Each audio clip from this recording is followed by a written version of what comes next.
परमपिता परमात्मा सारी सृष्टि के रचनहार कुल मालिक कबीर परमेश्वर है। ये वही परमात्मा है जो बनारस में, काशी में, भारतवर्ष की पवित्र भूमि पर सन 1398 संवत 1455 ज्येष्ठ सुदी पूर्णमासी को बनारस के अंदर लहरतारा तालाब में विकसित कमल के फूल के ऊपर नवजात शिशु का रूप धारण किया सतलोक से आकर। ये वो परमात्मा है, इन्होंने किसी माँ से जन्म नहीं लिया था। ये वो पूर्ण परमात्मा है जब सह शरीर आए थे, सह शरीर चले गए थे मगर स्थान से। पुण्यात्माओं, परमात्मा की प्राप्ति मोक्ष कोई ज़्यादा कठिन काम नहीं है। सबसे कठिन काम है ये निर्णय करना कि परमात्मा कौन है, उसके पाने की विधि कौन सी है, और पूर्ण संत प्राप्ति, ये तीन चीज कठिन है। जब पूर्ण संत मिल जाएगा तो वो संशय भी निवारण हो जाएंगे। अब ये सत्संग जो तत्व ज्ञान के आधार से किया जाता है, ये वो तत्व ज्ञान है, ये वो सच्चिदानंद घन की वाणी में वर्णित यथार्थ ज्ञान है जो किसी भी ऋषि महर्षि के हाथ नहीं लगा। उनको ये ज्ञान नहीं हुआ। केवल कुछ एक पुण्यात्माओं को परमेश्वर स्वयं आकर के सतलोक से आकर के मिले, जैसा कि उसका विधान है। परमात्मा स्वयं ही आते हैं, अपने तत्व ज्ञान को ठीक ठीक वो स्वयं ही प्रचार करते हैं। परमात्मा की परिभाषा अर्थात अपनी जानकारी वो स्वयं ही आकर के बताते हैं, क्योंकि काल भगवान ने सब मिथ्या ज्ञान, लोक वेद पूरे मानव समाज में प्रवेश कर रखा होता है। उसी पूर्ण परमात्मा ने आज से लगभग 600 वर्ष पूर्व यही तत्व ज्ञान सच्चिदानंद घन की वाणी में, अपनी कबीर वाणी में लिखवाया हुआ था, उच्चारित किया था, बोला था, जो धर्मदास जी साहब ने उसको लिपिबद्ध किया था। और वो ज्ञान आज सभी सदग्रंथों से भी मेल खाता है। अब इस तत्व ज्ञान के आधार से निर्णय किया जाएगा कि परमात्मा कौन है, कुल का मालिक कौन है, और उसके पाने की विधि क्या है। ये स्पष्ट हो जाने के बाद फिर परमात्मा का पाना कठिन नहीं, क्योंकि परमात्मा की भक्ति बहुत ही साधारण है, जिसको प्रत्येक वर्ग कर सकता है। गरीब से गरीब कर सकता है, बीमार कर सकता है, रोगी और स्वस्थ सभी भगवान को प्राप्ति कर सकते हैं। लंगड़े लूले जो भी हैं वो परमात्मा प्राप्ति कर सकते हैं। ये निर्णय होते ही कि परमात्मा ये है, कबीर देव है, कबीर भगवान, और यही पूजा के योग्य है, इसके पाने का ये मंत्र है, और पूर्ण संत से ही मंत्र प्राप्त करके भक्ति की जाती है। ये तीनों चीज मिलने के बाद, स्पष्ट हो जाने के उपरांत, चलते फिरते, बैठ के, लेट के, सफर में, यात्रा में आप उस नाम का जाप करते रहिए, और गुरु मर्यादा में चलिए। जो भी धर्म क्रियाएं बताई हैं वो करते रहिए। सभी ने प्रमाण दिया है कि राम नाम रटते रहो जब तक घट में प्राण, कभू तो दीन दयाल के भनक पड़ेगी कान। ये तो सूक्ष्म वेद कबीर परमेश्वर के द्वारा दिया गया ज्ञान में लिखा है कि परमात्मा की प्राप्ति का जो मंत्र है वो राम का नाम है। उस राम नाम को अंतिम श्वास तक जाप करते रहिए। और कभी तो परमात्मा की कृपा होगी, आपको सीने से लगाकर अपनी प्यारी आत्मा अपने बच्चे को सतलोक ले जाएगा। इसी का प्रमाण पवित्र गीता जी अध्याय नंबर 8 के श्लोक 13 में कहा है। गीता ज्ञान दाता कहता है, ब्रह्म की मेरी साधना का ओम इति एक अक्षरम ब्रह्म व्यवहारन माम अनुशमरन ये प्रयाति तजम देहम सयाति परमाम गतिम। अब स्पष्ट क्या है कि मेरा एक ओम नाम है मुझ ब्रह्म का, माम ब्रह्म उच्चारण करके सिमरण करने का, और जो अंतिम श्वास तक मृत्यु समय तक शरीर छोड़ते समय तक इसी का नाम जाप करता हुआ शरीर त्याग जाता तो मेरे वाली गति को प्राप्त होता है, परम गति को प्राप्त होता है। गीता जी अध्याय नंबर 8 के श्लोक 5 और 7 में गीता ज्ञानदाता ये ब्रह्म श्री कृष्ण जी में प्रवेश करके बोल रहा है। ये कहता है कि मेरी साधना कर मुझे ही प्राप्त होगा, युद्ध भी कर और सिमरण भी कर। अब इससे सिद्ध है कि ये सब क्रियाएं काम करते करते अपना जैसा भी जिसका कर्म है उस कर्म को करते करते परमात्मा की प्राप्ति करनी है, नाम जाप से होगी। अब युद्ध से कठिन काम कोई नहीं होता। और कहता युद्ध भी कर मेरा सिमरण भी कर, यानी अपना काम भी करो और मंत्र का जाप भी करते रहो। फिर गीता जी अध्याय नंबर 8 के ही श्लोक नंबर 8, 9 और 10 में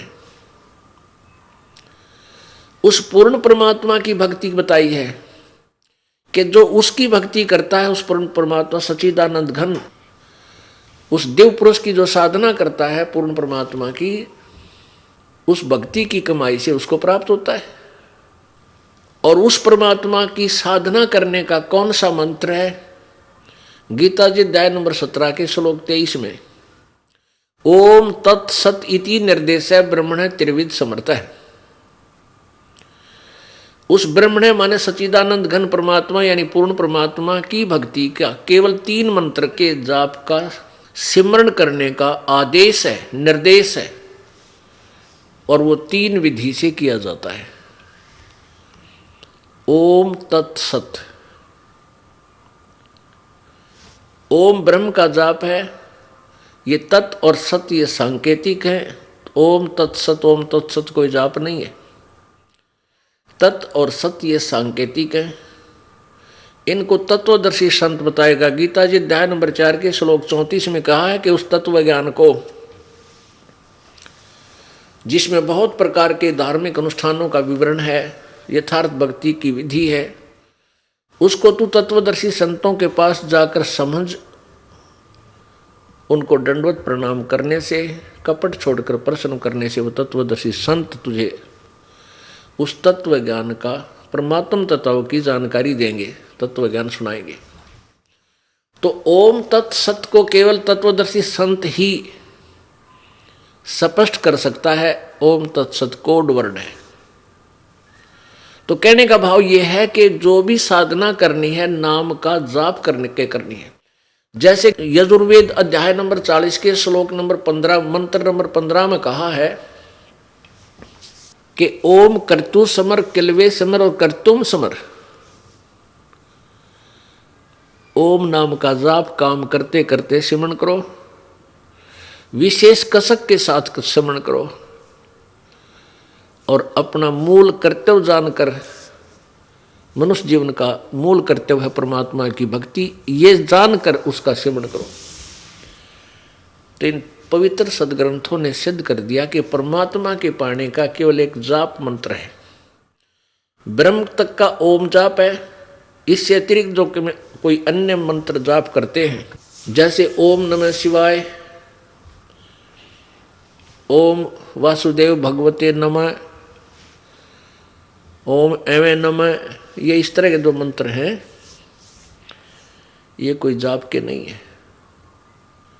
कोई भी सदग्रंथ प्रमाण नहीं देता इनका। तो ब्रह्म का जाप है ओम, और परब्रह्म का जाप है तत्। तत् मंत्र वो और है जो ये दास बताएगा। ओम और तत् मंत्र मिलकर 2 अक्षर का ये सतनाम बन जाता है। जिन भक्तात्माओं को ये सतनाम प्राप्त है वो समझ रहे हैं। और तीसरा मंत्र जो है वो सत, ये सांकेतिक है, ये सार नाम भी कहलाता है। ये पूर्ण परमात्मा का है। इन तीनों मंत्रों का जाप करना है और तीनों मंत्रों का सिमरण जो है 3 विधि से होता है। तीर विधि 3 प्रकार से ऐसे परमात्मा पाया जाएगा। ये बहुत आसान है। आप यहां से बस में बैठते हो, अपने कार्य तक जाते हो, घर से अपने कार्यालय तक या किसी अपने दुकान की तरफ के तक या कोई अन्य कार्य से रिश्तेदारी में जाना होता है, तो उसमें अपना मंत्र करते हुए जाइए, किसी से बात भी ना कीजिए, क्योंकि यात्री से कितनी बात कर सकता है आदमी। 2 मिनट कहाँ से आया, यानी साथ बैठा है तो इतना पूछ सकते हैं कहाँ जाएगा, कहाँ से आए हो, बस। उसके बाद फिर अपना परमात्मा की भक्ति सिमरण शुरू कर दीजिए। ये ऐसा सिमरण है दूसरे को ये भी नहीं पता ये मंत्र कर रहा है या वैसे स्वाभाविक बैठा है। श्वास उश्वास से इसका जाप होता है। इसी प्रकार कोई किसान है तो अपने खेत में काम भी करे, जैसे हाली बीज धुन और पंथी से बतरावे। अब जैसे हाली खेत जोत रहा होता है किसान, या तो कुछ गाने गाता रहेगा साथ के साथ, कह को रागनी याद कर लेगा या करता रहेगा सारा दिन, या कुछ सोचता रहेगा, उसके स्थान पर अपनी भक्ति करता रहे। मजदूर है अपने, उसने क्या करना है, कस्सी का कार्य है या सिर पर टोकरी रख के चल पड़ा, वहां डाल के आनी है, वहां से वहां तक 2 सिमरण करे, आते समय फेर करे। तो ऐसे अपने इस रूटीन को बना के रखे। नाम उठत नाम बैठत नाम सोवत जागवे, नाम खाते नाम पीते नाम से ती लागवे। इस प्रकार भगवान मिलेगा। अब ये फैसला किया जा रहा है, ये सत्संग जो चल रहा है इसमें ये आपको बताया जा रहा है कि कुल का मालिक कौन है और वो कैसा है और किसने देखा है।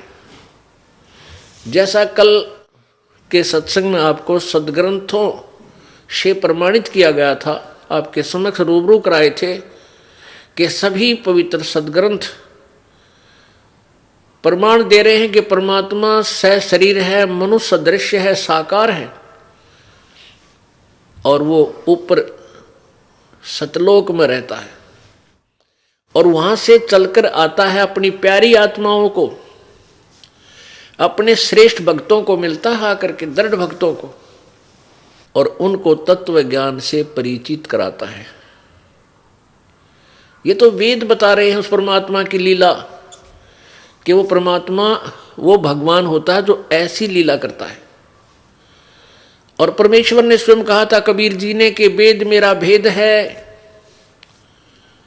मैं ना वेदन के माही, और जौन वेद से मैं मिलूं वो वेद जानते नहीं। वेद, ये चारों वेद, ऋग्वेद, यजुर्वेद, अथर्ववेद और सामवेद, ये चारों वेद परमात्मा कबीर जी की महिमा से परिपूर्ण है, उस पूर्ण परमात्मा की महिमा से परिपूर्ण है।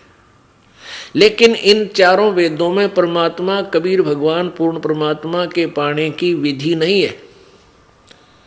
इसलिए परमात्मा कबीर जी अपनी वाणी में कहते हैं कि ये चारों वेद मेरा ही भेद बता रहे हैं, पर मैं मिलो वेदन से नहीं, मैं इन चारों वेदों में वर्णित विधि से मैं प्राप्त नहीं हो सकता।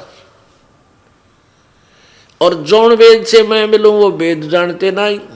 जिस वेद से मैं मिलूं यानी सूक्ष्म वेद से, परमात्मा कबीर जी के पाने की विधि उसमें लिखी है, तो वो चारों वेदों में नहीं है, वो ये वेद जानते ना।